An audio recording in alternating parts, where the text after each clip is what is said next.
Hi friends, welcome to my channel. ఎలా ఉన్నారు అందరూ? నేనైతే బాగున్నాను. మీరు కూడా బాగుండాలని మనస్ఫూర్తిగా కోరుకుంటున్నా. నేనైతే ఈరోజు బ్రోకలీ మటర్ కర్రీ అయితే ఎలా ప్రిపేర్ చేయాలనేది చూపిస్తానండి. ముందుగా అయితే కడాయి పెట్టుకొని అందులో కొద్దిగా ఆయిల్ పోసుకొని జీలకర్ర, పోపు దినుసులు, ఒక 4 పచ్చిమిర్చి, కొద్దిగా కరివేపాకు అండి, 2 ఉల్లిపాయలు అనేవి కోసేసి ఇందులో అయితే వేసుకుంటున్నాను.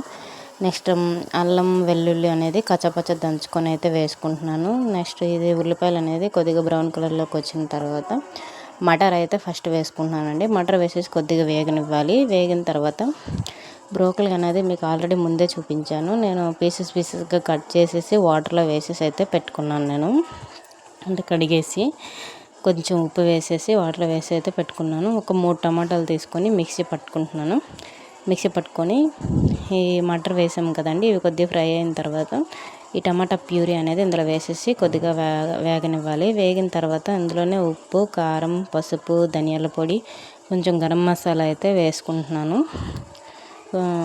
వేసుకున్న తర్వాత నెక్స్ట్ బ్రోకలీ అయితే ఇందులోనే వేసేస్తున్నానండి. బ్రోకలీ ఇందులో వేసేసి కొద్దిగా ఉడకనివ్వాలి.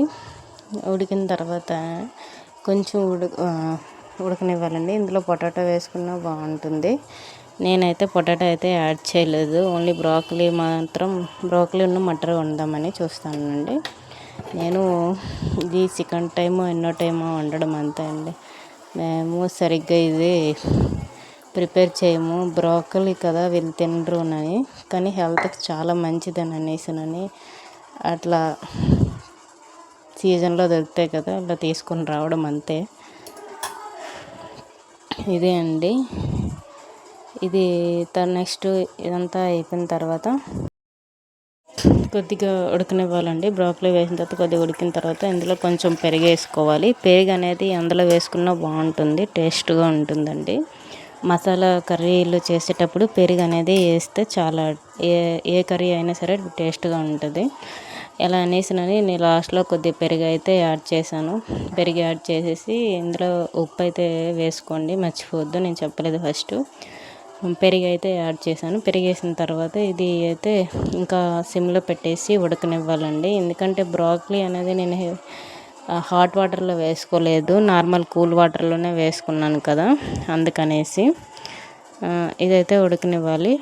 ఉడకనిచ్చిన తర్వాత లాస్ట్లో మొత్తం అంతా దగ్గరికి కొంచెం వాటర్ పోసేసి ఉడకనివ్వాలండి. కొద్దిగా దగ్గరికి అయిపోయిన తర్వాత కొంచెం బాగా ఉడికిపోయి దగ్గరికి అయిన తర్వాత బ్రోకలీ కొంచెం వేరమే ఉడికిపోతుంది. దగ్గరికి అయిన తర్వాత నేను కొంచెం కొత్తిమీర వేసుకొని అయితే దించుకుంటున్నానండి. నేనైతే ఇలా ప్రిపేర్ చేస్తున్నాను. లాస్ట్లో కొత్తిమీర అయితే వేస్తున్నానండి. అంతే, దగ్గరికి అయిపోయిన తర్వాత అంతకుమించి నేను ఇంకేం చేయలేదు. ఇది అండి నేను ఎలా ప్రిపేర్ చేస్తున్నాను. మీరు ఎలా ప్రిపేర్ చేస్తారో నాకు కామెంట్ సెక్షన్లో కామెంట్ చేయండి. నా వంటలో ఏమైనా తప్పున్నా మెసేజ్ చేయండి. మీకు కనుక నచ్చితే మాత్రం లైక్ చేయండి, కామెంట్ చేయండి, సబ్స్క్రైబ్ చేయడం మాత్రం మర్చిపోవద్దు friends. Please support for me, please watch. Thanks for watching. నేను ఏమైనా తప్పుగా చేసున్నా, మీకు నచ్చకున్నా సరే మెసేజ్ చేస్తారని కామెంట్ చేస్తారని చెప్తున్నాను. ఇంతే అండి నా వీడియో నచ్చుతుందని అనుకుంటున్నాను. నచ్చితే ప్లీజ్ లైక్, షేర్, సబ్స్క్రైబ్ మాత్రం చేసుకోవడం మాత్రం మర్చిపోవద్దు ఫ్రెండ్స్. Bye bye.